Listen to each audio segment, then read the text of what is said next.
From Rankin, Representative Weathersby will introduce our guest minister. Thank you, Mr. Speaker. I'm honored today to have my pastor from the First Baptist Church in Florence to deliver the prayer this afternoon, Brother Sam Taylor. Would you pray with me? Father, we're thankful for the opportunity to be gathered today in this great house. God, to do business is so important for the many members of the state of Mississippi. God, I pray for these legislators today that they would experience guidance of your wisdom. God, that they would be aware of the work that they're doing, the importance of it, the impact that it has on so many. God, that they'd be guided by your hand as they do that work, to do it in a way that would bring goodness into the lives of the people that they seek to serve and represent. God, I pray a blessing upon them, upon their families, and upon their work. God, that you would continue to help us as a state to be built on laws that are represented by the truth of your word. And God, when so many others are drifting away from you, to cling closely to the word that the laws of our country and state are built upon. And God, as we do so, we pray your blessing among this house and the members it represents.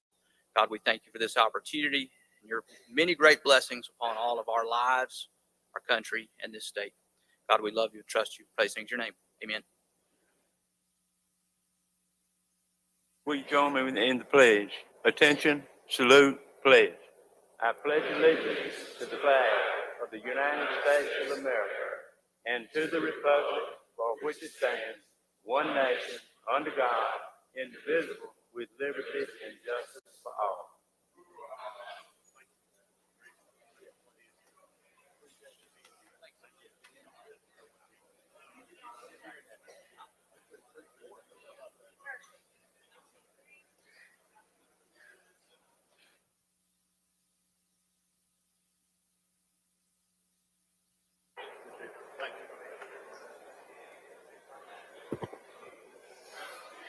Open the machine, Madam Clerk.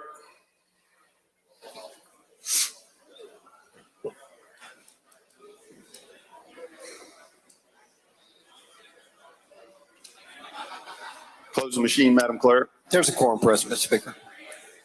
We'll have the reading of the journal. Gentleman from Rankin.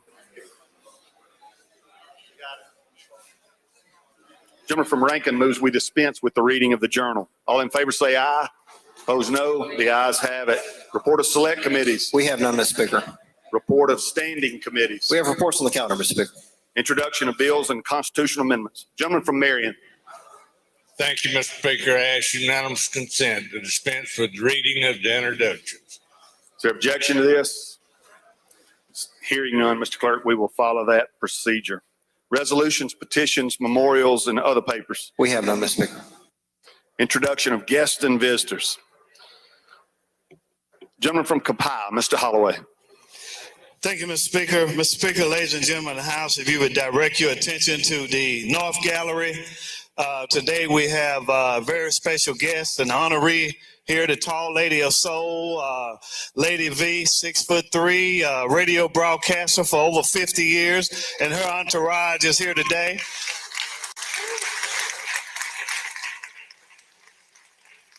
And Pastor Hollins, and we'll be honoring her very shortly. Thank you. Welcome. Lady from Forest, Ms. McGee. Thank you, Mr. Speaker. It is my honor to welcome our doctor of the day today back to the Capitol, Dr. Anita Henderson, my dear friend from, she is a pediatrician with Hattiesburg Clinic and the immediate past president of the Mississippi chapter of the Academy of the American Academy of Pediatricians. She brings with her today her better half, my also dear friend, Dr. Randy Henderson, who is a neonatologist with South Mississippi Neonatology, and together they do wonderful things and care so much for babies and children in Mississippi. And they also have 4 medical students with them, 3 of which are students at the University of Mississippi Medical School and 1 from William Carey Medical School. So would you please help me welcome all of them and thank Dr. Henderson for her service.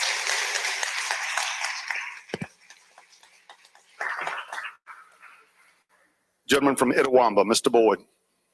Thank you, Mr. Speaker. I'd like to introduce the youth court judge from Lee County, Mississippi, and a friend of mine and one of my constituents, Ms. Stacy Bevel. She's in the South Gallery. Welcome, Judge. Gentleman from Lee, Mr. Thompson. Thank you, Mr. Speaker. I want to have the youth court judge, Judge Stacy Bevel, just to introduce her once again, Stan. We just want to welcome you to the Capitol.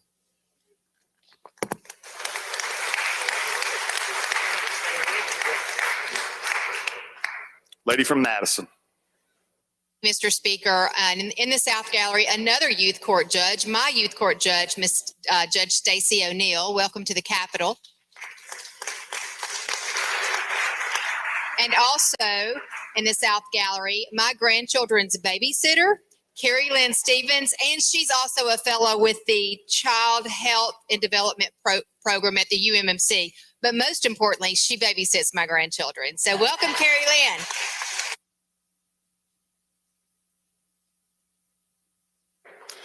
Gentleman from Lamar, Mr. McCarty. Thank you, Mr. Speaker. Will the House please help me welcome in the South Gallery the fellows of the Mississippi Thrive Child Health Development Project. They're here for their first annual Capitol Day, and I'm going to introduce them all. We got Amanda Ward, Elena Calderon, Connor Beth Fudge, Carrie Lynn Stevens, Jill Ford's babysitter as well, Valencia Wilson, Dr. Courtney Walker, Dr. Rachel Tyrone, and of course, Dr. Susan Buttress, who's the director of the project. They're also joined by Dr. Casey Stratton Gadke of TK Martin and their Mississippi Thrive pediatrician, which is Dr. Ruth Patterson.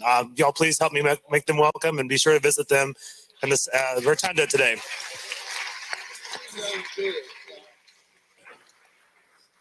Gentleman from Hines, Mr. Stans. Thank you, Speaker. Ladies and gentlemen of the House, would you please draw your attention to the North Gallery? There's a young man up there who's walking away, Mr. Rob J. Rob, come on, step outside here and recognize him. He's making him feel welcome because he's always behind the scenes all the time. But I want to recognize Mr. Rob J.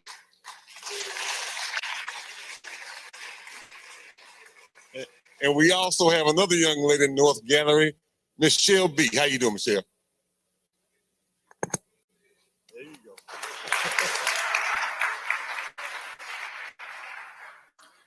Gentleman from Montgomery, Mr. Oliver. Thank you, Mr. Speaker. Ladies and gentlemen, in the South Gallery, we have joining us today 4 of the hardest working ladies in the state of Mississippi with Camp Kamasa. We'd like to welcome them. They are the cookie makingest ladies that I know of. If y'all would please stand. We have with us today Miss Tamara, Elise, and Mary, and I believe Isla. Am I pronouncing that correctly? We're glad to have y'all with us. Please help me make them welcome.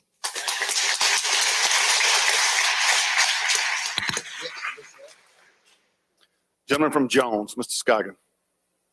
Thank you, Mr. Speaker. I'd like to introduce in the North Gallery, Mr. Randy Smith and Miss Amanda Mills, both from Jones County and Dixie Electric Power Association, and they'll be at the Cooperative Energy tonight cooking steak. Thank y'all.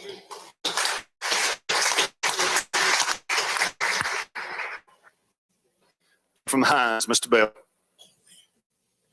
Thank you, Mr. Speaker. I would like to help me make welcome my good friend and church member, Miss Christiana Houston. Please stand and make her feel welcome. Thank you.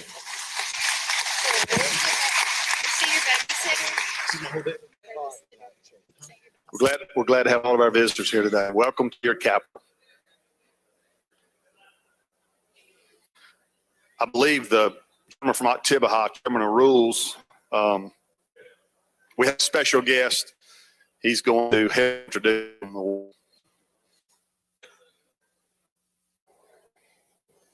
Gentlemen, you're recognized. Thank you, Mr. Speaker. Ladies and gentlemen, we have a very special guest here today, and I would ask the Madam Clerk would read a portion of the resolution, House Resolution number 55.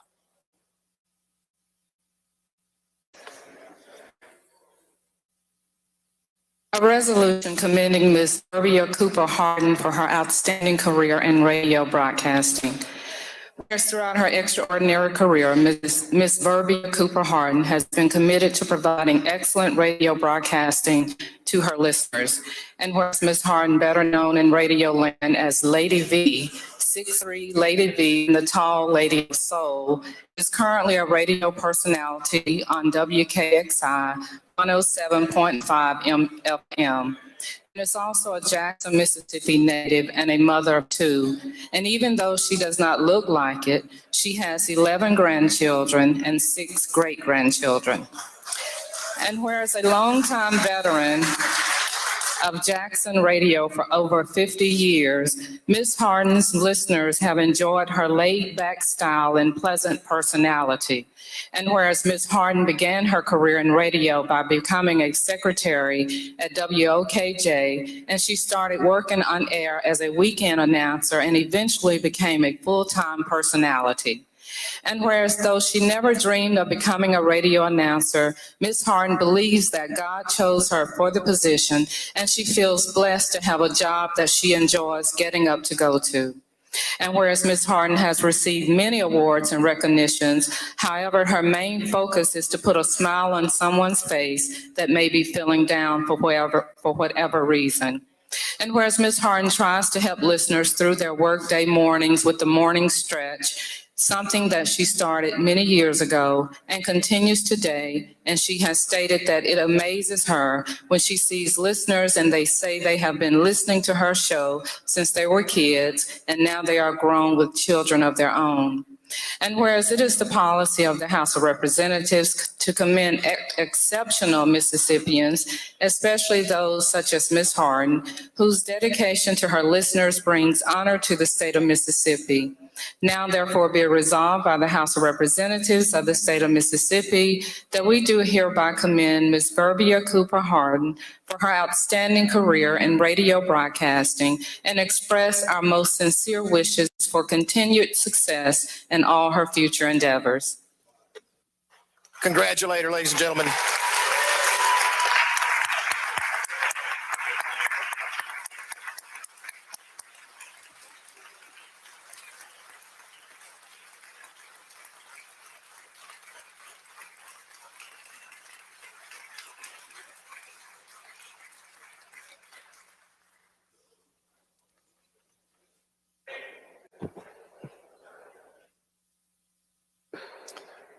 We will go to the calendar. Chairman Rose, do you wish to take up any items? Yes, sir. Mr. Speaker, if we could go to items number 2 and 3, these are 2 SCRs. Take those up in a block. That's SCR number 547 and SCR number 548. Is there objection to either of these? Don't see any. If you open machine, Madam Clerk. If you favor the resolutions, vote aye. If you're opposed, vote nay. So everyone voted. Everyone voted. Close the machine, Madam Clerk. By a vote of 116 yeas, 0 nays, the resolutions are adopted. Next item, gentlemen. Thank you. If we could go to items number 4 and number 5, HR number 85 and HR number 86. These are resolutions for the Government Southern Office and commended on the occasion of their 77th Southern Legislative Conference, and the other is a Eleanora Littleton commend for leadership. Gentleman calls these 2 items up in the block, HR 85 and HR 86. If there's no objection, we'll proceed with that. If you favor the resolutions, indicate by saying aye. Opposed, no. The ayes have it. Resolutions are adopted. Anything further, gentlemen?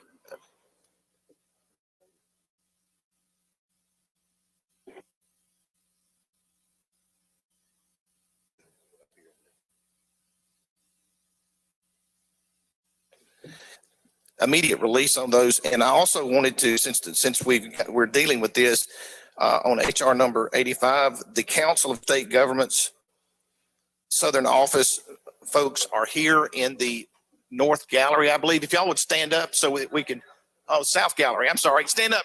There they are. Welcome. Thank y'all for being here. Congratulations. Immediate release. Mr. Chairman, I think I see up there Lindsey Gray, Executive Director, Ann Brody, Policy Director, Cody Allen is the Policy Analyst, and Jenny Guadalupe, Communications Associate. Thank y'all for being here.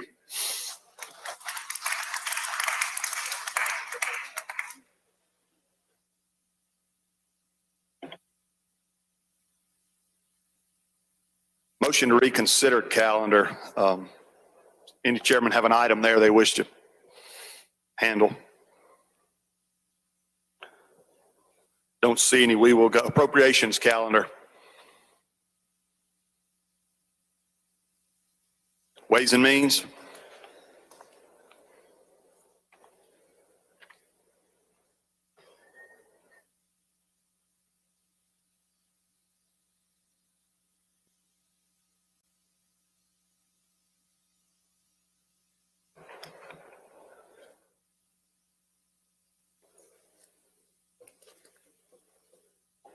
Thank you, Mr. Speaker. We would go to item 1, House Bill 1702. Call that bill up, make the usual motion. Gentleman calls the bill up, moves the rules be suspended. The bill considered engrossed, read the third time and placed on final passage. All those in favor say aye. Opposed, no. The ayes have it. I would next move that we table the committee substitute. Chairman moves that we table the committee sub. If you're in favor of the gentleman's motion, indicate by saying aye. Opposed, no. The ayes have it. We're back on the bill, gentlemen. I have an amendment.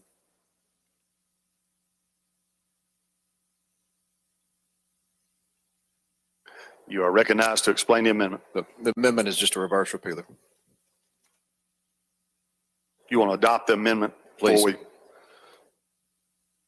Question occurs in the adoption of amendment number 1. If you favor the amendment, indicate saying aye.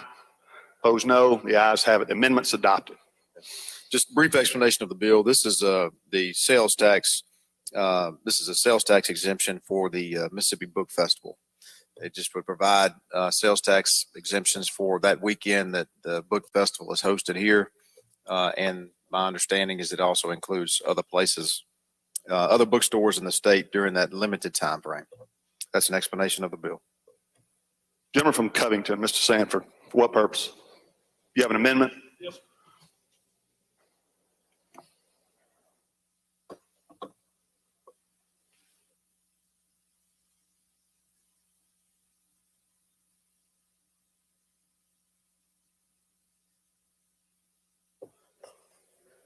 You're recognized to explain your amendment, Thank you, gentleman. Mr. Speaker. Real briefly, this just adds the Veterans Outreach Organization. That's an organization that has chapters in all 4 of our veterans' homes. There's 0 people on payroll, 0 salaries, 0 per diem. Every penny they raise goes to buy medical equipment if it's not covered by the VA, dentures, all that stuff. So appreciate your support.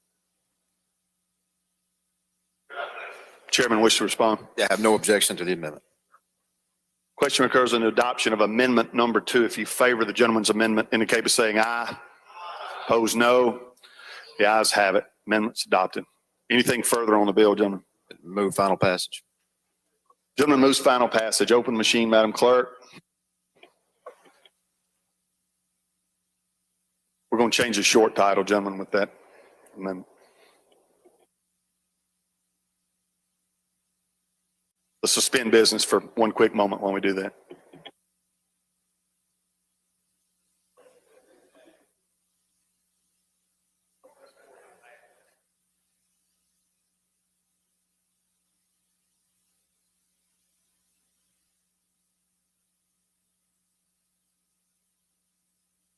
If you favor the bill, vote aye. If you're opposed, vote nay. Is everyone voted? Is everyone voted? Close the machine, Madam Clerk.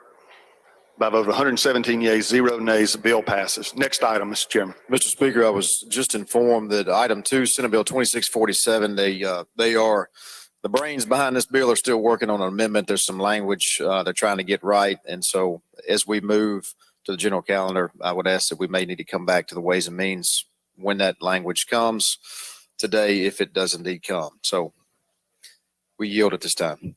Yes, sir. We'll proceed in that fashion. General calendar.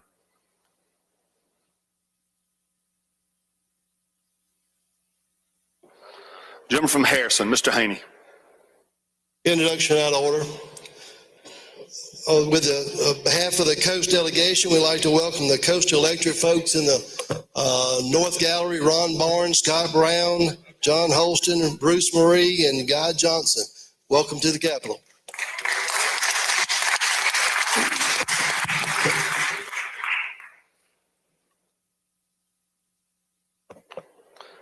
Chairman of Elections, you're recognized. Thank you, Mr. Speaker. I'd like to call up item number 1, Senate Bill 2352. Have the gentleman from DeSoto County explain the bill. Gentlemen, you make the usual motion? Yes, sir. Gentleman calls the bill up, moves the rules be suspended. The bill considered engrossed, read the third time, and placed on final passage. All those in favor indicate by saying aye. Opposed, no. The ayes have it.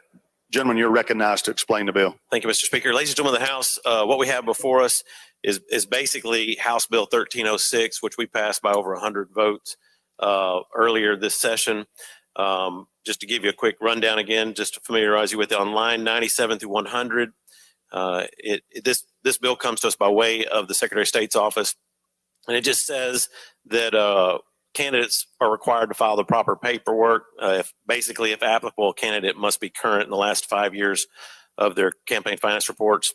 And then on lines 149 through 151, it says it's going to basically take and treat judges the same way we're treated when it comes to reporting after an election year. During an election year, you have to do your periodic reports. At the end of the year, you do a report on the 31st that just exempts them, just like us, from having to do a follow-up annual report the year after election. And it has a reverse repealer in it as well. And I yield for any questions. Questions on the strike all? I don't see any questions on the strike all. I don't see anybody requesting amendments. After the adoption of the strike all, that will end all amendments. So I don't see any. Gentlemen, you've moved adoption of the strike all amendment number 1. Yes, sir. Favor the adoption of strike all amendment 1 indicate by saying aye. Opposed, no. The ayes have it. Strike all is adopted. Anything further on the bill, gentlemen? Final passage. Gentleman moves final passage. Open machine, Madam Clerk. If you favor the bill, vote aye. If you're opposed, vote nay. Has everyone voted? Has everyone voted? Close the machine, Madam Clerk.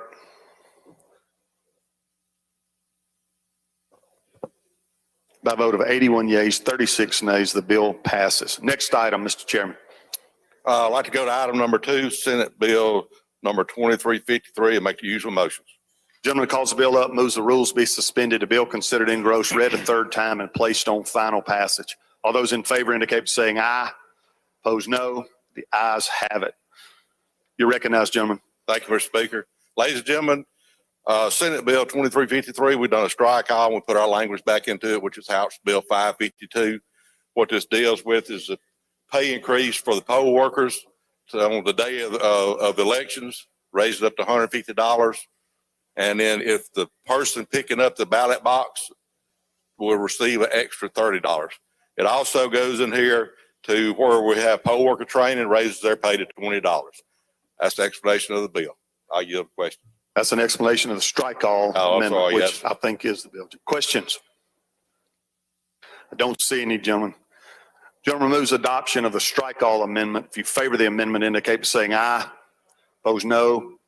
The ayes have it. Anything further on the bill, gentlemen? Move final passage. Chairman moves final passage. Open machine, Madam Clerk. If you favor the bill, vote aye.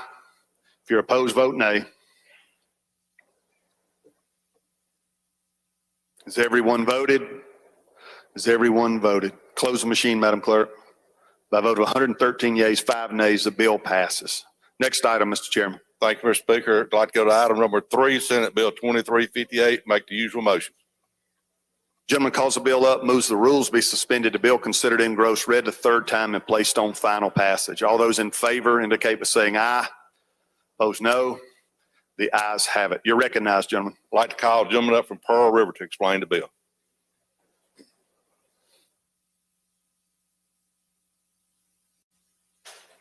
Gentleman from Pearl River, are you offering an amendment?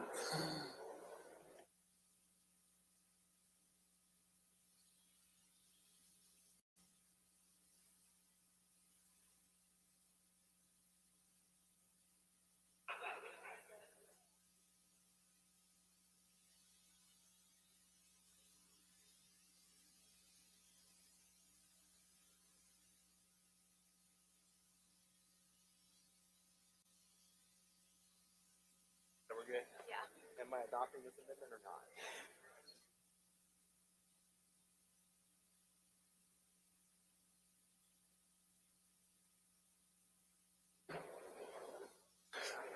Gentleman from Pearl River is going to explain the committee amendment, amendment number 1. Thank you. The committee amendment simply fixes a clerical error, striking an asterisk and replacing it with a 2. That's the explanation of the amendment. I move for passage. Are there questions on the amendment? No question on the amendment. Gentleman moves adoption of amendment 1. If you favor the amendment, indicate by saying aye. Opposed, no. The ayes have it. The amendment's adopted. Anything further on the bill, gentlemen? Yes, I need to explain the bill, Mr. Speaker. And for those of you who didn't hear me about the amendment, it just replaced an asterisk with the number 2. It was a clerical error. This bill is an act to prohibit ballot harvesting in the state of Mississippi. A person shall not knowingly collect and transmit a ballot that has been mailed to another person unless you're an election official while engaged in your official duties, you're an employee of the U.S. Postal Service, or an employee of an organization otherwise authorized by law to send mail, and unless you're a family member or a common carrier. Any violation of the section shall be subject to the penalties of section 97-13-37. That is an explanation of the bill, and I'll yield for any questions. Gentleman from Washington, Mr. Hines. For what purpose? Question, Mr. Speaker. You're recognized. Gentleman, you. Yes, sir. So, gentlemen, if my neighbor is limited in capacity and I wanted to take his ballot and mail it, I couldn't do this under this law? You cannot, unless you're your neighbor's caregiver. So, have we had issues with this? Are you aware? Can you quote some instances where this has been an issue for us in this state? Instances where people have taken I'm ballots just and mailed asking it. why a neighbor can't take care of a neighbor? Or is this an instance to keep people from, it appears that it's this piece of legislation is to stop people from participating in absentee ballot and all this stuff. No, this legislation, I believe, is aimed at maintaining the integrity of the election process. Just like chain of custody and criminal prosecutions, you want a good chain of custody on a ballot. We can't have ballots floating around once that a voter has voted that ballot floating around between different hands. So that goes back to my previous question. Can you give us some instances where this has been an issue, where someone has been arrested or someone has caused some issue with this particular matter? Can you present that to us? It is not a crime right now. So there are not public instances, but I can think of instances in own elections that I have worked where individuals have went around neighborhoods collecting ballots or went to locations throwing ballots in the back of the truck to bring them to the courthouse for people. Yes, I can think of that. And I know many of my colleagues in here can also tell you examples themselves of this. So yes, there are examples. If this is happening, does the Secretary of State has a listing of people and places where this is taking place? Can you give us some documented proof other than just your opinion or your viewpoint? Can you give us any documented proof that this happened other than you just saying it happened? No, I don't have a list. I have a list of election fraud cases with me, though, if you'd like me to read through that. It's pretty thick. Okay, well then start with it. All right, there we go. June 2021. Let's see. In the Aberdeen First Ward Alderman election, Judge Jeff Will overturned the results of that election due to absentee ballot fraud. He actually ordered a new election. It looks like Mr. Dallas Jones was arrested for notarizing ballots without watching voters actually sign those ballots. So in 2019, can I finish, please? No. You told me to read the list. So, gentlemen, I specifically asked you earlier, did you have any instances where this was a problem? And you said no. Yes, and I asked you, did you have any documented cases where this has happened and take place? And you said no. And then you're now presenting some. So apparently, there seems to be some form of confusion around this particular issue. So I'm going back to my previous question. Can a neighbor assist their neighbor under this particular piece of legislation in voting? Can a neighbor take someone's ballot who is sick or incapacitated and mail it or drop it off at the courthouse under this particular message? No, unless your neighbor is a caregiver, no.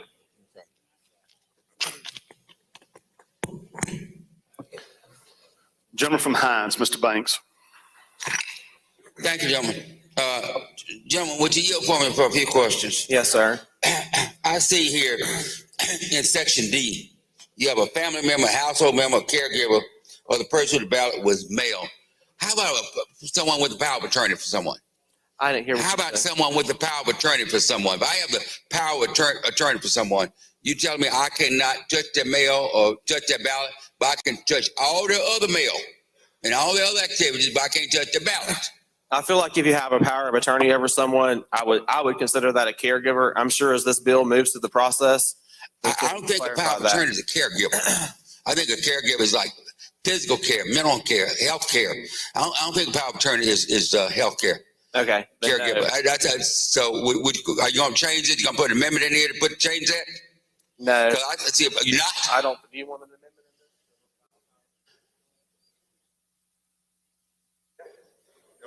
That's fine. If you want to clear that up and write up an amendment, we'll throw that in there. Okay. I don't know if I have time to do it, but anyway. I think you'll have plenty of time. I feel like there'll be more. Okay, but I'm just saying to you, somebody write it.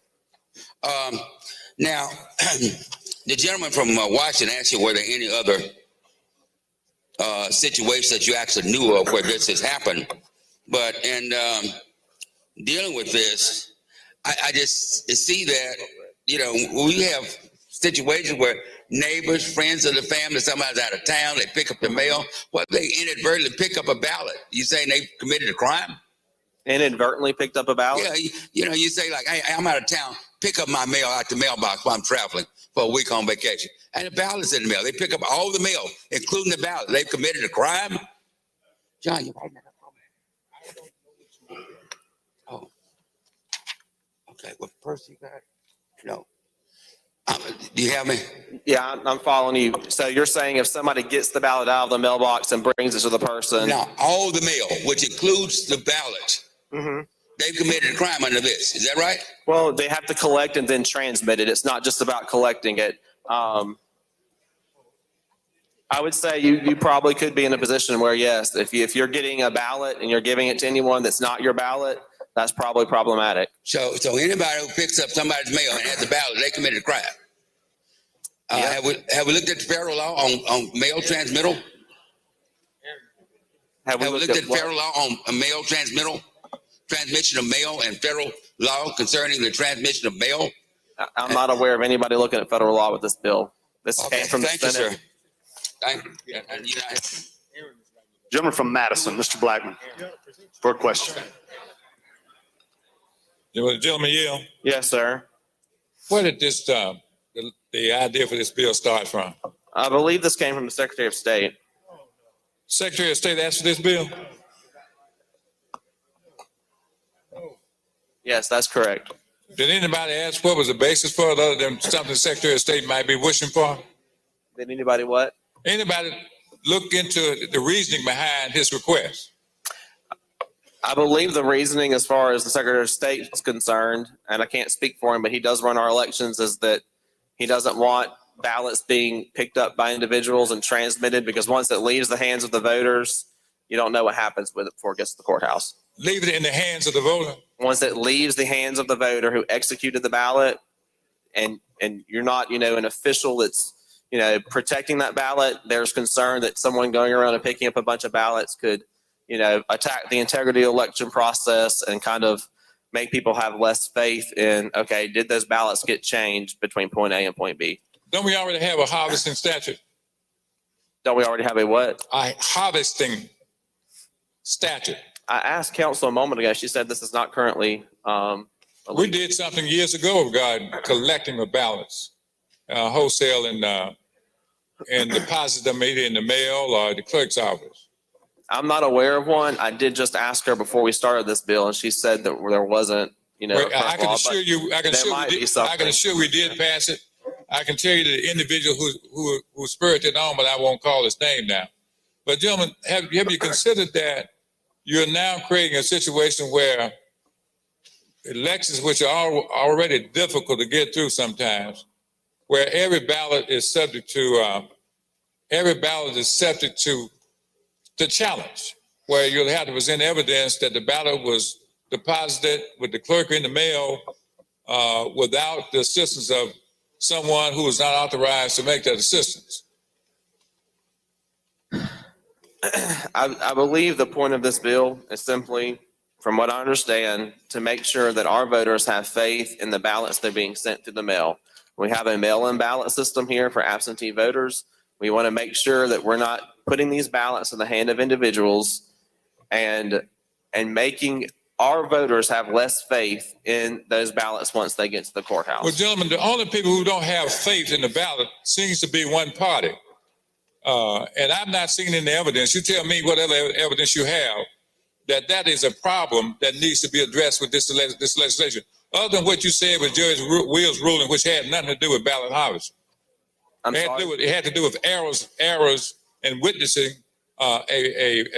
ballots, fraudulent witnesses ballots, correct? Yes, and I asked the gentleman if he wanted me to read a list of other election fraud cases, because prior to today, the statement was made that there are no examples of election fraud happening in the state. And I just had this here for us repeating it. So he told me to read it. Isn't the question not whether or not there's fraud, whether or not there's a problem with what you're trying to address in this legislation? That's the issue. What cases can you cite for us where this has been a problem? There are cases that that people have heard about all over the country of election harvesting occurring. In Mississippi, I believe there was an incident in South Mississippi at one point. In Hattiesburg, where a supporter of a particular candidate went and picked up a bunch of ballots from one location and tried to deliver them, and that election ended up being challenged, and it was a whole mess. How long ago was that? 2015 or 14.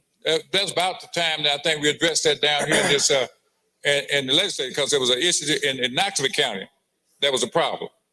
But gentlemen, I will submit to you, and I want you to know if you agree with this, that this legislation, if it becomes law, is going to make every ballot that hits the clerk's office subject to a challenge whereby the voter will have to prove that this ballot was cast, his or her ballot was cast legally, handed to a person who was authorized by statute to deposit that ballot either in the mail or in the clerk's office. I might not necessarily disagree with you, but it's about protecting our elections, and we've got to keep a good record of where our votes are going and coming from. Do you think we need voter intimidation and voter suppression as a means to protect the election? No, sir. Well, this is exactly what this bill will do. I disagree, but we'll move on to the next question. Oh, the next question is, have you yourself been involved in election challenges over the years? I have been involved in those before, yes, sir. Over this issue? Not over this issue, no. Well, no, wasn't over this issue. It was over absentee ballots, but it was not over this particular issue. You never had to stay up all night where every absentee ballot was challenged for one reason or another, have you? I don't think I've been practicing as long as you. I'm sure one day I'll have to do that. And I probably don't work as hard as you, I guess. Well, I'm going to call you the next time. Call me, I'll come help you. Learn a little something. Gentleman from Jackson, Mr. Zuber, for an introduction out of order. Mr. Speaker, I would like for you and the other members of the House to please help make welcome in the North Gallery the banker for the city of Ocean Springs and a great community leader, Mr. Greg Cronin.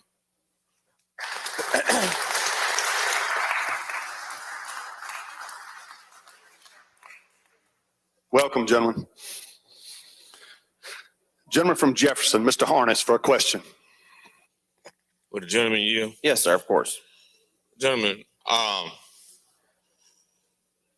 do you think that this bill is going to somehow handicap not only, well, you intend this bill for people to this bill is for people that intend to perpetrate voter fraud, right? I didn't write this bill. I'm assuming that the author of this bill, that was their intent. That's what my assumption is. Okay, so my question is, do you believe that this bill, don't you think this bill will handicap all the voters in this state in some type of way? I don't think it's hard to mail a ballot. If you put a ballot in the mailbox, that's a very simple way of getting your ballot to the courthouse. Okay, And what group is this bill? Are you trying to protect, other than you say voters, but is there a group that you're targeting in this bill? No, sir. Again, I didn't write the bill. I'm not aware of any group that's being targeted by this legislation. Okay, you're presenting the bill. Right. So you're interpreting the bill so that we can understand it. Is that correct? Right. And I'm only working off the black letters on the page. I don't know of any group that's being targeted by it. So you don't know the policy behind the bill that you're presenting? I understand the policy, but I'm not aware of any Well, then groups. tell me the policy. That's what I'm asking. Do you think that this bill will in some way handicap individual voters across the state? Again, I disagree. It's very easy to place the ballot in the mailbox. Okay. Which is question. allowed. I have a question for you. Okay. How many bubbles come out of a bar of soap? I have no clue. Gentleman from Washington, Mr. Bailey, for a question.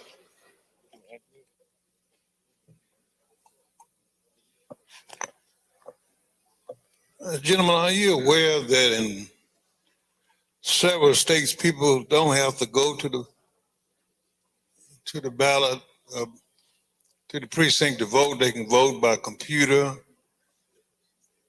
They can vote through the mail without any problem whatsoever.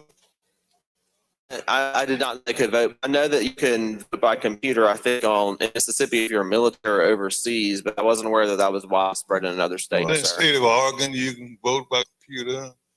And I think Utah, several other states, they make it easy for people to vote.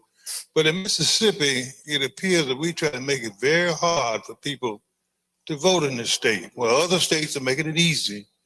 We try to make it hard for people. And we've always made it hard. But let me ask you this question. Yes, sir.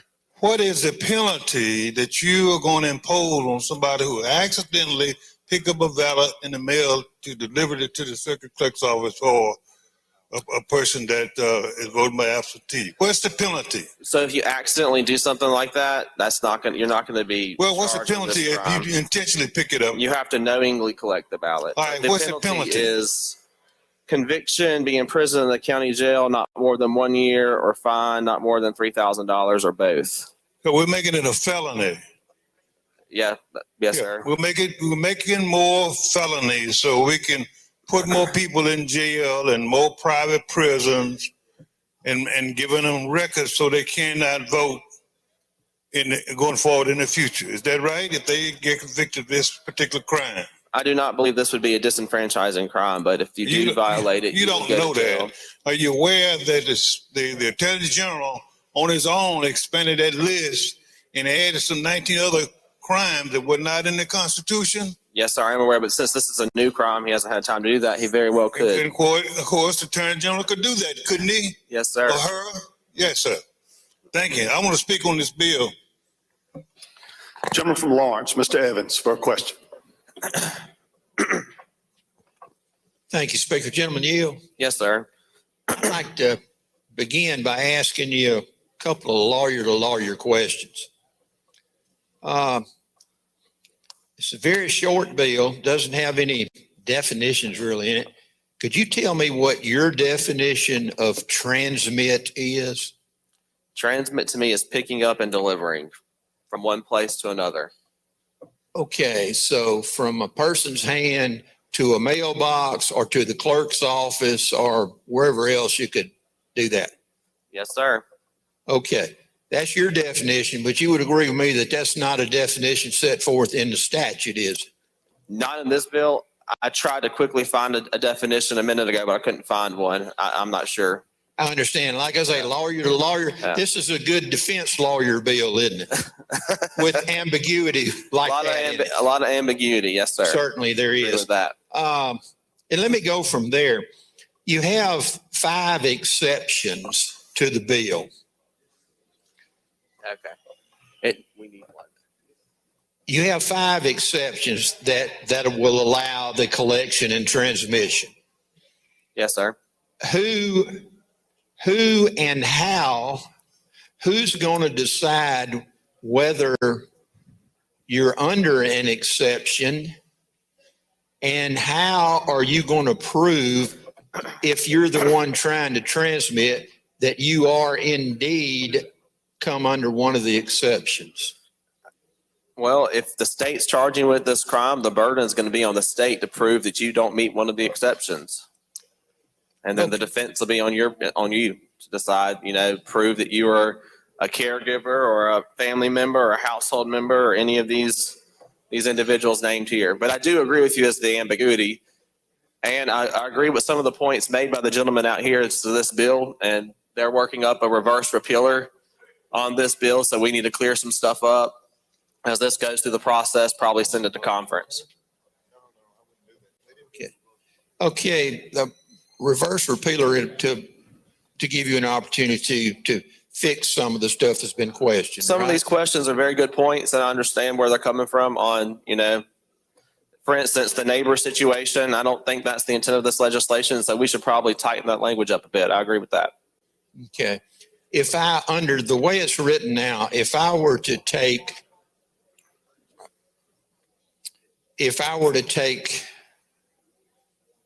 one of my son's ballots to the clerk's office and turn it in, and they accepted it because they probably know who I am, they wouldn't question me.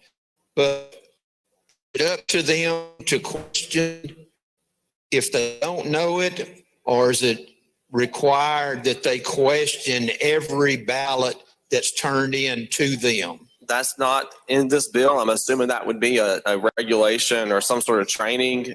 Going back to the gentleman earlier who mentioned the prior legislation, I used to work in the circuit clerk's office, and when I worked in the clerk's office, if we mailed a ballot, we did not allow it to be hand delivered.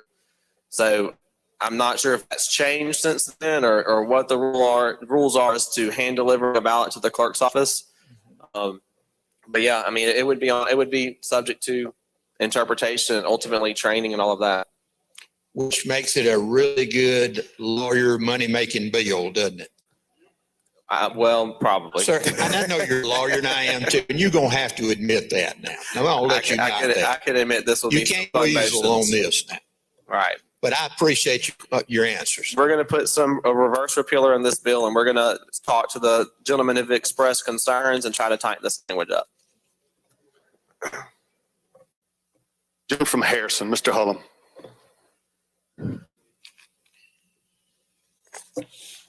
Does the gentleman yield? Yes, sir. You worked elections, correct? Yes, sir. You worked at the circuit clerk's office, correct? Yes, sir. Quick question. Person that's in jail, haven't been convicted, doesn't they have the right to vote? Yeah, absolutely, yes, sir. How does they vote? How do they vote? Yes. They can vote absentee. That's right. That's only how they vote, because you're not going to take someone out of jail to go down and vote. That's correct. So on that same notion, when a person in jail hasn't been convicted, do they have to get the sheriff or somebody in the sheriff's office, a mail or somebody, a power of attorney? No, sir, not that They I'm don't. aware of, no. So if they're exercising their right to vote, because they're duly constitutional right to vote, and they try to mail their vote, how do we know they're not getting penalized because we're going to send this bill up there saying somebody else carried their vote? You see what I'm saying? Who's not going to be penalized, though? I'm just making sure you understand what I'm saying. Making sure they're not being penalized because someone else got to carry their absentee ballot for them, correct? I see that. That's a very good point, and that's why we're putting this reverse repealer in the bill. That's a very good point. That's something we need to address. All right, my next question. Are you familiar with the Gulf Coast? I know you are. Yes, sir.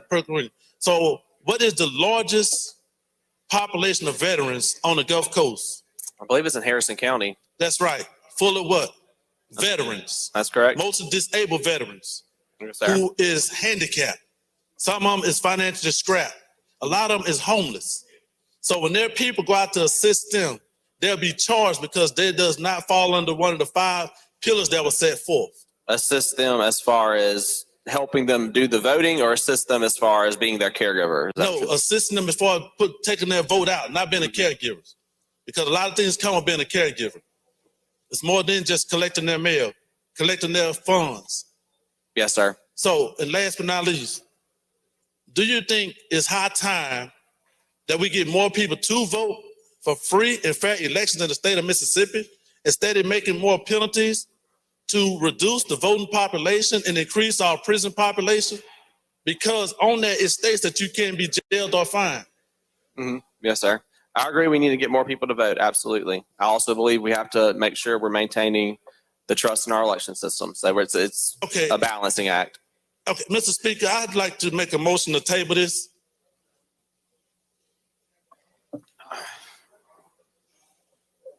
Gentleman's motion is to table.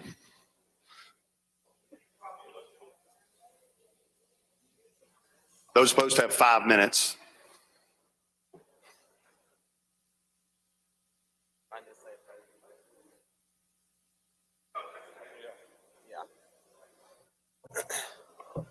We would ask that you oppose the motion to table.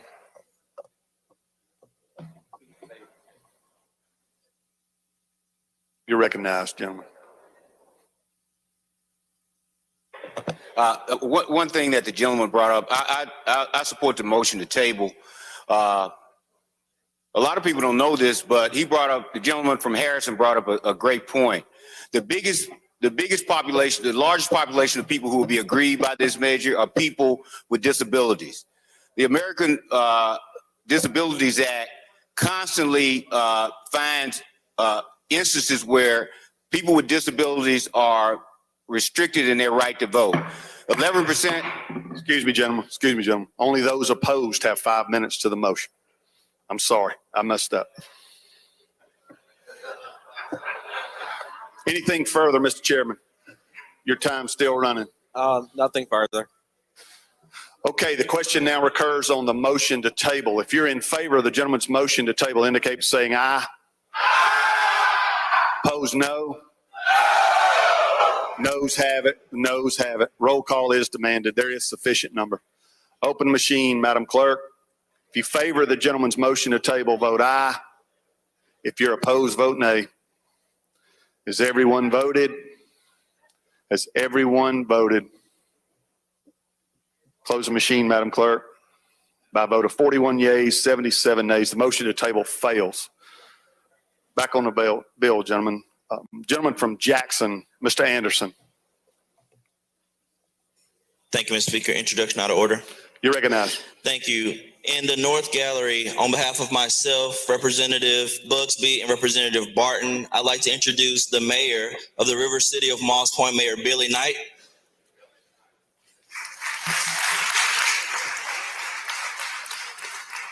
Also, on behalf of the Jackson County delegation, I'd like to welcome our CEO and president of the Jackson County Chamber of Commerce, Ms. Paige Roberts.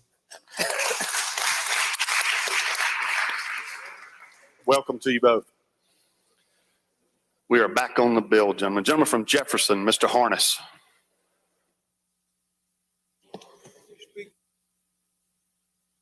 You're recognized for a question. Gentlemen, will you yield? Yes, sir. Can you recite the Constitution, the Bill of Rights of the Constitution? Can I recite it? Yeah. I cannot recite it verbatim, no, sir. You can't? How many jelly beans is in a jar of jelly beans? How many jelly beans is in there? I don't eat jelly beans. Gentleman from Adams, Mr. Johnson. Thank you, Mr. Speaker. Will gentleman yield? Yes, sir. Gentlemen, as I was about to talk about, I want to ask you a question. You familiar with the Americans with Disabilities Act? I mean, not the whole text, but you know what I'm talking about. Yes, sir. And they have statistics in that with that agency that talk about people with disabilities and their frustration and their inability to vote, not because of any laws, but just because of their physical restrictions and otherwise.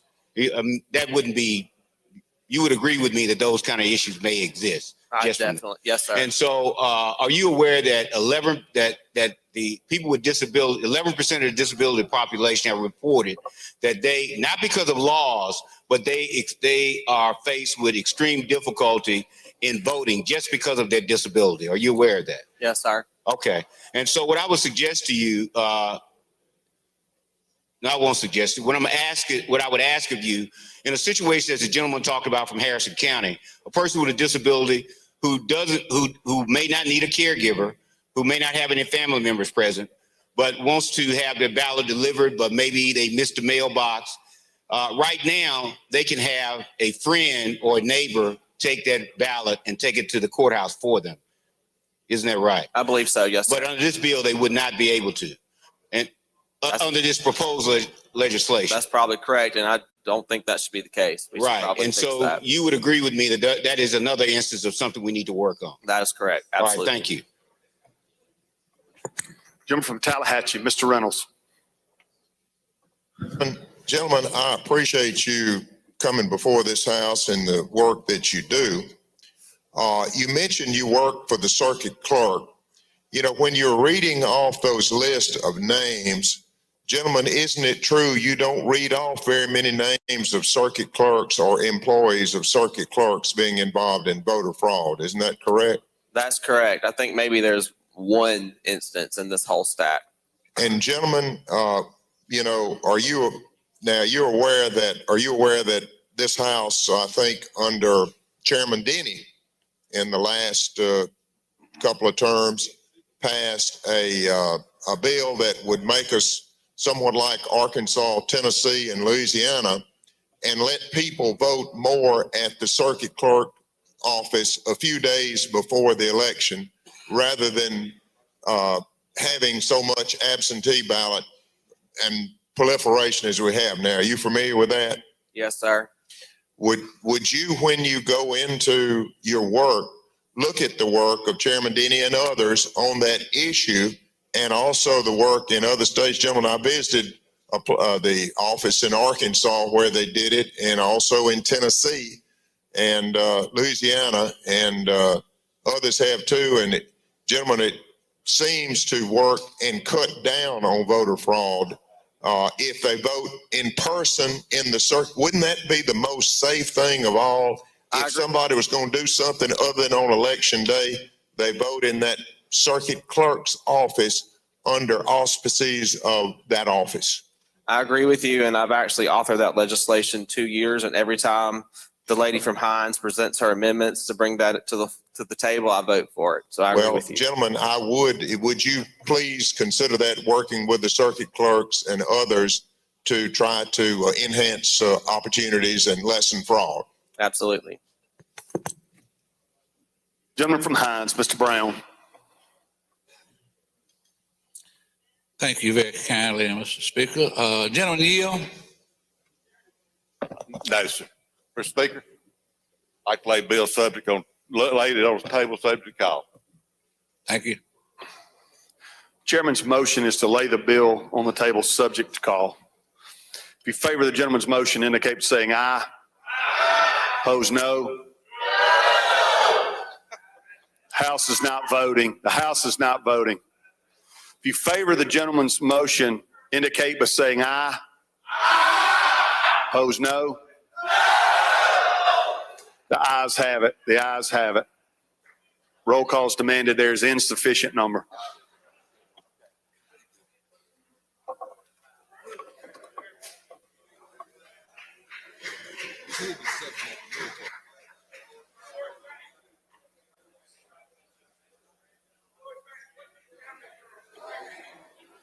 Chairman of municipalities.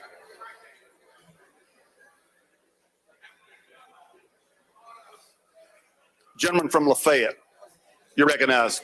Thank you, Mr. Speaker. Introduction out of order, please. You're recognized. You keep skipping over me with all these intros out of order, but I'd like to turn your attention to the South Gallery and introduce my mayor, Mayor of Oxford, Mayor Robin Tannehill. Welcome.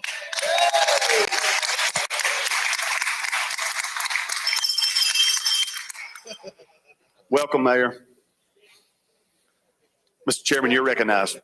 Thank you, Mr. Speaker. I'd like to go to item number 4 on today's general calendar, Senate Bill 2526, and make the usual motion. Gentleman calls the bill up, moves the rules be suspended, the bill considered engrossed, read the third time, and placed on final passage. All those in favor indicate by saying aye. Opposed, no. The ayes have it. You're recognized to explain the bill, gentlemen. Thank you, Mr. Speaker. Ladies and gentlemen of the House, Senate Bill 2526 is a companion bill to a House bill that we passed out. It simply allows any municipality that is in the Pat Harrison Waterway District area in the counties that are members of the Pat Harrison Water District. It just allows the municipalities to join that district. And that's the explanation of the bill. Questions on the bill? Don't see any, gentlemen. Move final passage. Gentleman moves final passage. Open the machine, Madam Clerk. If you favor the bill, vote aye. If you're opposed, vote nay. Has everyone voted? Has everyone voted? Close the machine, Madam Clerk. By a vote of 107 yeas, 10 nays, the bill passes. Next item, gentlemen.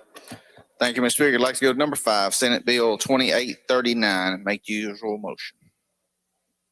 Gentleman calls the bill up, moves the rules be suspended. The bill considered engrossed, read the third time, and placed on final passage. All those in favor indicate by saying aye. Those no, the ayes have it. You're recognized to explain the bill, gentlemen. Thank you, Mr. Speaker. Senate Bill 2839 is addressing what is commonly called or referred to as a PID. That's a improvement district, public improvement district that's usually takes place in your larger municipalities throughout the state.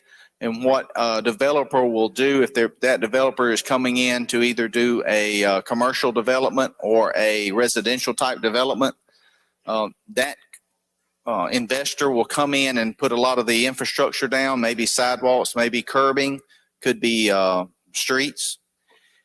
And they do that and sell bonds to do that. The developer does. But then when they sell a lot, whether it's to McDonald's or Foot Locker or Bass Pro, whatever development comes in there, that cost of the infrastructure for that particular area is added to the cost of the lot itself. And that's how the developer recoups their money for the infrastructure. And there's a board that's over this PID, and they are responsible for making the decisions and that kind of thing. Well, when a development is finished and the developer moves on, sometimes there are issues that need some assistance or needs to be addressed by the municipality. And because that is not on right of way and it's not on public property, the municipalities do not have legal authority to go in and work on an issue. And I'll give you an example. There may be a retention pond catching drainage from a heavy rainfall or something like that. And if there is a leak in that retention pond or it's causing a health hazard or whatever, the city has no authority to go in and improve or repair that particular area. And that's just an example. This bill would simply allow a municipality, if the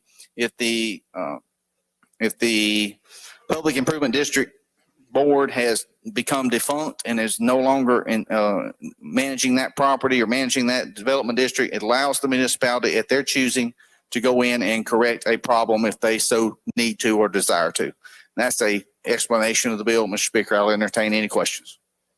Gentleman from Hines, Mr. Bell. Thank you, Mr. Speaker. Gentleman, you yield. Yes, sir. Can you tell me the difference in this public improvement district from Central Mississippi Planning District? Well, Central Mississippi Planning District they are in the business of applying for grants and loans for public entities. Correct. This is a developer that is developing a particular project, whether it be a residential project or a commercial project. Okay. Also, why, since this is a developer and he's developing public land, why would it need a board to oversee what it does? He's not developing public land. He's developing private property. So again, why would they need a board? I'm just curious. Because the way, my understanding is the way that this PID is set up in state law, you have to have a board to oversee the funds that come in to overlay or make the streets or the curbing of the sidewalks. Metro Center out here is another good example. One of our committee members brought up that is technically not city property. Right. It's private ownership. That's correct. Yes, sir. All right. Thank you.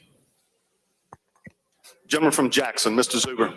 Thank you, Mr. Speaker. Will the chairman yield? Yes, sir.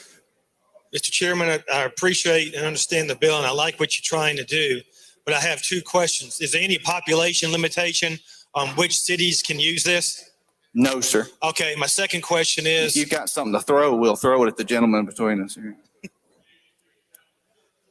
My second question, Mr. Chairman, is how is the board created? In other words, if they're not fulfilling their responsibilities, how come the mayor or the city council cannot go in and reappoint those board members?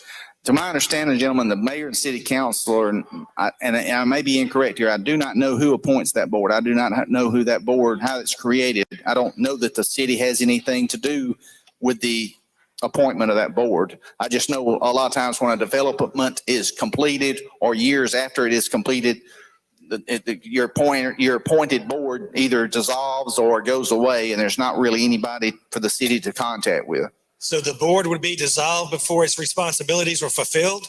Well, no, sir. It's after, and I'm back to the Metro Center, something that's been there for many, many, many years, maybe decades, is the problem we're trying to solve. Where it's not a recent development; it is a development that took place many years ago. Mr. Chairman, can you find that information out for me, please? I will check on that. Thank you. Yes, sir. Gentleman from DeSoto, Mr. Criswell. Thank you, Mr. Speaker. Gentlemen, you. Yes, sir. So I'm a little bit concerned of this reading through here. These PIDs, if we now then basically we're expanding some of their authority to the municipality, that when you're saying when this PID doesn't do its job or whenever it has finished its work, now then you're given the ability to the municipality to continue the work. Is that correct? No, sir. The development, this will be after the development is completed. The development has taken place. And that board, I don't know if they have a time limited. I don't know if the appointees have term limits or whatever, but we're talking about something that years after the development took place, and you may have an issue that the municipality needs to correct either due to public safety or hazard or whatever. This would just allow that municipality to go on the property that's technically not municipal property and it's not on the right of way, but they can go in there and correct a drainage issue or something that they feel they need to do.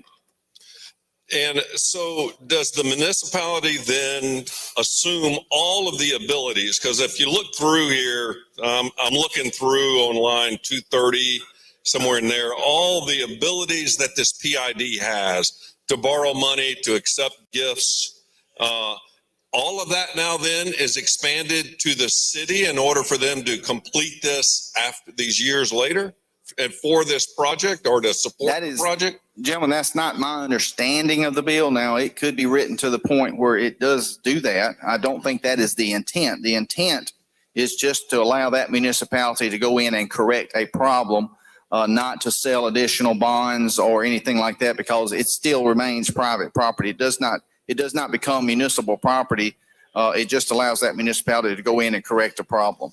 I guess the reason I'm asking this is because everywhere where it says the board, it adds or municipality. So I'm assuming now then the municipalities are assuming and have all of the authority that we're giving these PIDs. Yes. So now then we're giving them all of this authority, because if they say the PID is not doing the job we want, now then the municipality is going to go in and assume all of this power to do all of it. And one of those even is eminent domain. And I guess my a little bit of my concern on that, and my question is, if we're given this, and this is private entities, we have already given, and now then we're giving the municipalities eminent domain authority to take property for a private entity. How does that coincide with our constitutional amendment that says we can't do that? You've got a very good point, gentlemen. There again, I'm not sure that was the intent of this law. You bring up a very good point in that fact. Stand by 1 second.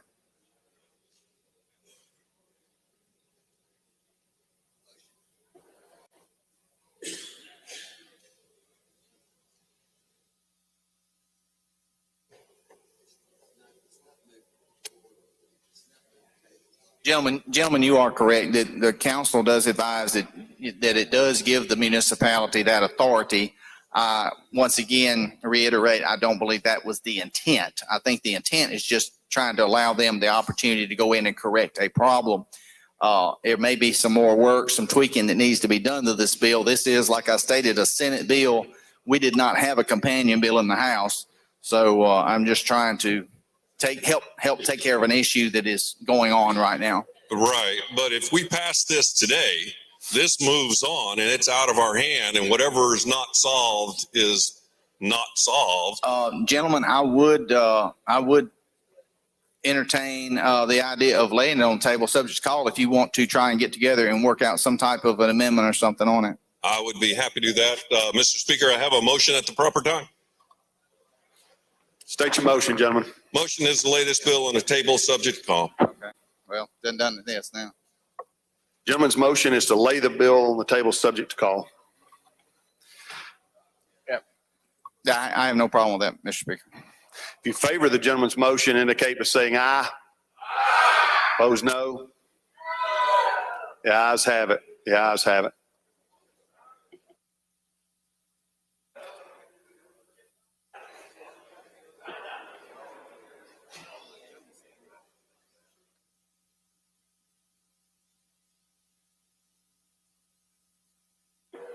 Chairman of Public Property. We'd like to pass on items 6, 7, 8, and 9 and ask that they retain their place on the calendar. Yes, sir, we will do that.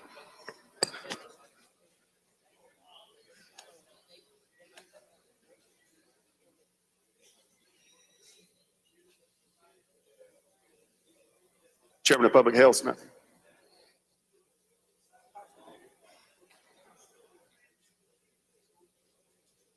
County Affairs.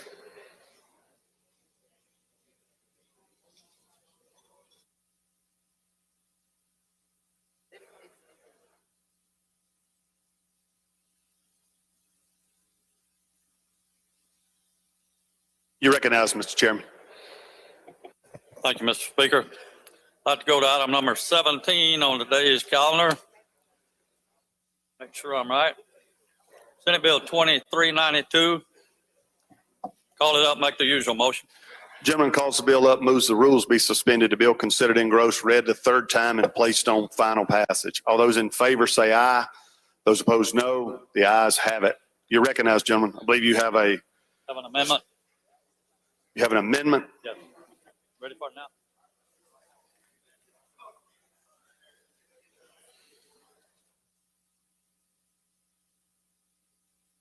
Now you have a strike all amendment that's here. Is that, No, this is an amendment to the strike all.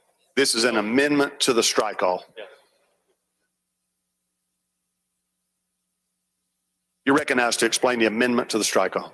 Okay, we do have a strike all, and the amendment simply removes the reverse repealer from the strike all.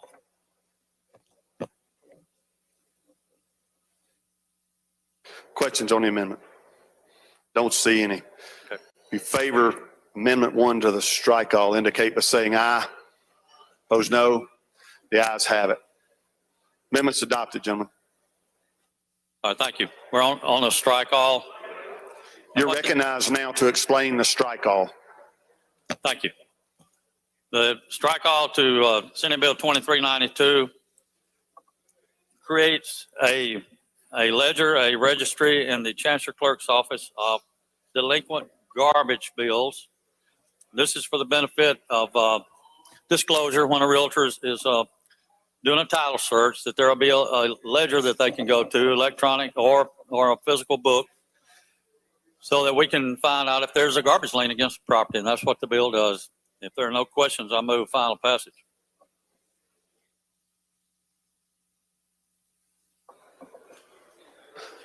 Questions on the strike all? Gentleman from Hines, Mr. Banks.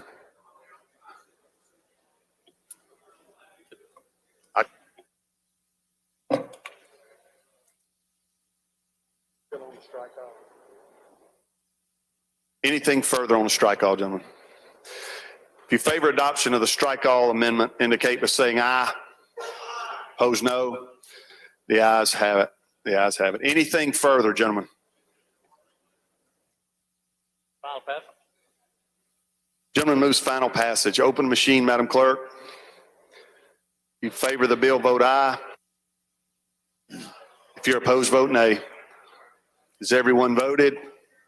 Has everyone voted? Close the machine, Madam Clerk. By a vote of 101 yeas, 11 nays, the bill passes. Next item, Mr. Chairman. Yes, item 18, Senate Bill 2734. Call it up, make the usual motion. Gentleman calls the bill up, moves the rules be suspended, the bill considered engrossed, read a third time and placed on final passage. All those in favor say aye. Opposed, no. The ayes have it. You recognize, gentlemen. We do have a committee sub. Strike all, I'm sorry. We do have a committee strike all. You're recognized to explain the strike off. Okay. What we did here, this is was started out as a companion bill to exempt the boards of supervisors from the election year fiscal constraints on ARPA funds. We also included that any matching monies for ARPA funds shall be excluded from that election year fiscal constraints. So you want to explain what the election year is? In an election year, the county board of supervisors is not allowed to expend more than 1/4 of their budget in the last quarter of the year, so they can't paint the town black and get themselves reelected. If there are no questions, I'll move final passage. Questions on the bill? On the strike all? I don't see any. If you favor the strike all, indicate by saying aye. Opposed, no. The ayes have it. Strike all is adopted. Anything further on the bill, gentlemen? Nothing further. Move final adoption. Gentleman from Washington, Mr. Hines, for what purpose? Question, Mr. Speaker. You're recognized. Gentlemen, you. Yes. I didn't hear you clearly. So this bill will not allow supervisors to do a bunch of work at the end of the year to increase their chance to be reelected. That's what this bill does. What this bill does is allow them to expend. We have a timeline on, excuse me, we have a timeline on ARPA funds. So we need to push these funds out. So we're exempting the ARPA funds from the normal election year fiscal constraints. We're also allowing them to exempt any matching funds that they have to draw down these ARPA funds or get these projects going. All right, thank you. You're welcome. Don't see any further questions, gentlemen. He moves final passage. Open machine, Madam Clerk. If you favor the bill, vote aye. If you're opposed, vote nay. Is everyone voted? Is everyone voted? Close the machine, Madam Clerk. By a vote of 113 yeas, 5 nays, the bill passes.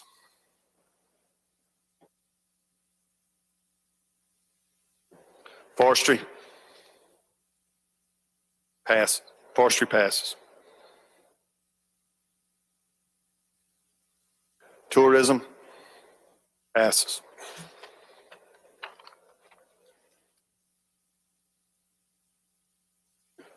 Chairman, Appropriations.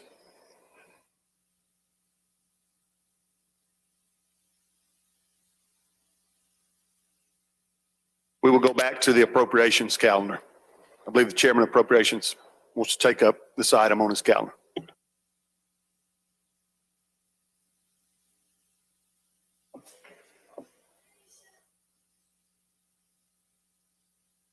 Thank you, Mr. Speaker. Ladies of the House, let's go to the appropriations calendar. Item number 1, House Bill 1721. Bring it up and recognize the gentleman from Montgomery to explain the bill. You make the usual motion, gentlemen. Gentleman calls the bill up, moves the rules be suspended, the bill considered engrossed, read a third time and placed on final passage. All those in favor say aye. Opposed, no. The ayes have it. Gentleman from Montgomery is recognized to explain the bill. Thank you, Mr. Chairman. Ladies and gentlemen, this is a strike all amendment. I move adoption of the strike all. You want to explain the strike all first, gentlemen? Yes, Mr. Speaker, I will. Ladies and gentlemen, the intent of this bill, if you look, item number 1 on the appropriations calendar, is for renovation or in an effort to establish a burn center in the state of Mississippi, in which we currently do not have. The strike all amendment simply in section 1, I'll read that to you. The following sum or so much as it may be necessary is appropriated out of any money in the coronavirus state fiscal recovery lost revenue fund not otherwise appropriated to the State Department of Health for the purpose of providing funding to the Mississippi Baptist Medical Center in Jackson, Mississippi, to establish a burn center or unit at the medical center for the fiscal year beginning July 1, 2023. Again, this has no dollars in it. It is simply a vehicle to establish a burn center in the state, and it will be at the Mississippi Baptist Medical Center. And that's an explanation of the strike all, Mr. Speaker. Gentleman from Lawrence, Mr. Evans. I had a question on the bill, but I could ask it now too, Speaker. Thank you. Gentleman Yield, Yes. do you have any type of time frame when this burn center will be up and operating? No, sir, I don't. No idea at all? I'm assuming they're going to want to move forward with it as quickly as they can. Well, I certainly would presume that with you, but we don't know if it'll be 6 months or 6 years. Well, actually, these funds or any that are appropriated will actually go to the Department of Health. And they will actually act as a pass-through entity for the Baptist Medical Center. Any funds so they don't get any funding unless they're moving forward with it. I'm just interested in getting it going as fast as we can, because if correct me if I'm wrong, I believe that'll be the only burn center in the state, won't it? That's correct. Thank you. Yes, sir. Gentleman from Hines, Mr. Brown. Thank you very kindly, Mr. Speaker. Gentleman Yield, Yes, gentlemen. I'm a little confused. The question is, you have University of Mississippi Medical Center as This far is- as the appropriation is concerned, but you said the burn center is going to be located at This the is- Baptist. Give me the explanation on that. Sure. This strike all amendment changes it from UMMC to the Baptist Medical Center. Thank you so much. Gentleman from Washington, Mr. Hines. Thank you, Mr. Speaker. Gentleman Yield, For a friendly question, yes, sir. outstanding. Gentlemen, first of all, thank you for doing this. Secondly, were you aware that the doctor that has been performing all of the issues around burn care since Joseph has still left is at Baptist Hospital? No, I'm not aware of any of the physicians that's currently providing the care there. Okay, so there is a doctor who's been providing all those services, and he has wanted to continue to do so, and too much at his own peril. Gentlemen, will this allow them to continue to work and providing the level of care they've been able to do over the last year and a half? That's the intention, gentlemen, is to give them to be thank the you, state's gentlemen. only burn center. Thank you, gentlemen. This is a good piece of legislation. Thank you. Thank you. Gentleman from Madison, Mr. Blackman. Gentleman Yield, Yes. what gentlemen. happened at UMMC? I've been told that they closed the burn center. Now, I can't answer that. UMMC, I don't believe actually had a burn center. They have treated burn patients Oh, there. so it was not actually a burn center. That's correct. They stopped accepting patients. Is that it? That's correct. Is that right? That's my understanding. Was it because of money or what? Now that I don't know. I don't know their reason for not having it.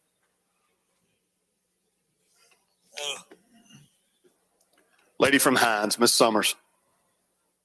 Thank you, Mr. Speaker. With the gentleman yield. Yes, lady. Gentlemen, it's my understanding that there is a law already in place that says that if there is no burn center, we know the burn center at Merritt closed because of various circumstances. But the law states that if there is no burn center in the state, then it automatically defers to UMMC to have the burn center. Is that correct? I don't know, lady. You're telling me the law. I'm not aware of it, but if you say so. So that's my understanding. So with this amendment, then this would take away resources that UMMC needs to, and they've already agreed to do the burn center by way of, they've started the process. They've already released it to the public that they are going to be establishing a burn center. So this would take away those resources and give it to Baptist? They have not, they don't have an official burn center. They have been treating burn patients, but we have been sending severe burn patients out of state also. So why do we need the switch from UMMC to Baptist if they are indeed treating burn patients? It's my understanding that when there was some discussion as to Mississippi or helping Mississippi with a burn center, that the Baptist came forward wanting to do this, and UMMC did not come forward wanting to do this only until such time as the Baptist showed an interest in it. It's my understanding. So has UMMC decided that they don't want to do the burn center anymore? I think it's because the Baptists showed an interest in doing it that they're going to be, they've stepped up to the plate, is my understanding, and want to introduce and have and be the state burn center that we're moving forward with this. So how much is Baptist asking for? There's no money in the bill. It's just a vehicle to keep it alive so that we can establish a burn care center in Mississippi. Do we know how much it's going to cost for Baptist to establish a burn center? I mean, no, again, this is just a vehicle that's keeping it alive. There's no money in it, so no, I don't know the amount. You know, Would you agree? would you say 6 million, 12 million, not 20 Well, million? what I've heard is that it's going to cost twice as much to establish a burn center at Baptist than it would at UMMC. But my next question is that I think UMMC has a lot of the specialists and the expertise necessary to care for trauma one patients versus Baptist. I think Baptist is a great hospital. You know, I don't have no problem with Baptist, but I'm just saying, doesn't UMMC already have the capacity to be able to treat burn patients? Why do we want to give that to Baptist? They asked for it. I mean, they're the ones that they're wanting to put in a burn center. I can't hear. I'm sorry. They are wanting, they have stepped up and said, we want to put in a burn unit here. UMMC has been treating them, but they don't have what is recognized as a burn center. Did UMMC say that they don't want it? They did. They did say they don't want it. Initially. Oh, initially. Like recently? Initially. This year. Thank you, gentlemen. Gentlemen, time's expired on amendment. Move adoption. Gentleman moves adoption of strike all amendment number 1. If you favor that amendment, indicate by saying aye. Opposed, no. House is not voting. House is not voting. If you favor the strike all amendment, indicate by saying aye. Opposed, no. The ayes have it. The ayes have it. Anything further on the bill, gentlemen? Move adoption. Gentlemen, I see you've got a few more questions. You yield for questions? Gentleman yields floor.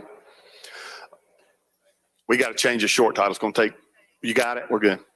Open machine, Madam Clerk. Question recurs on the adoption of House Bill 1721. If you favor the bill, vote aye. If you're opposed, vote nay. Has everyone voted? Has everyone voted? Close the machine, Madam Clerk. By a vote of 102 yeas, 11 nays, the bill passes.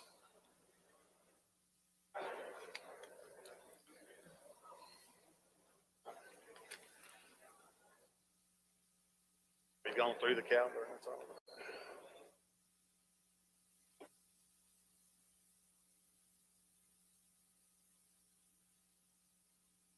Any announcements by the clerk's office?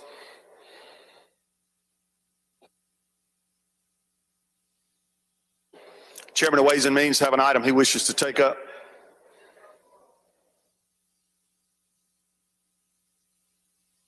He passes. Any chairman have an item they wish to take up? We've gone through the calendar. Don't see any.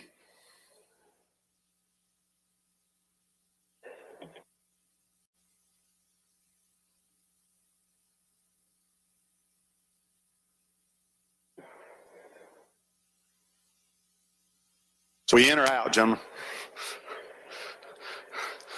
Ways and Means wishes to take up an item.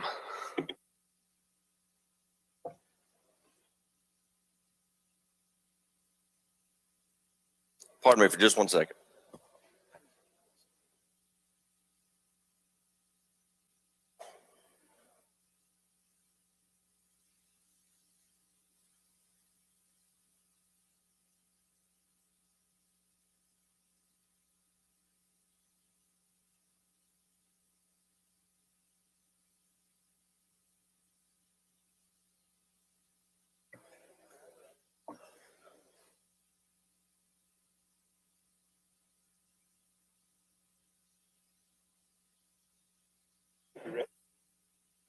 Vice Chairman, you're recognized.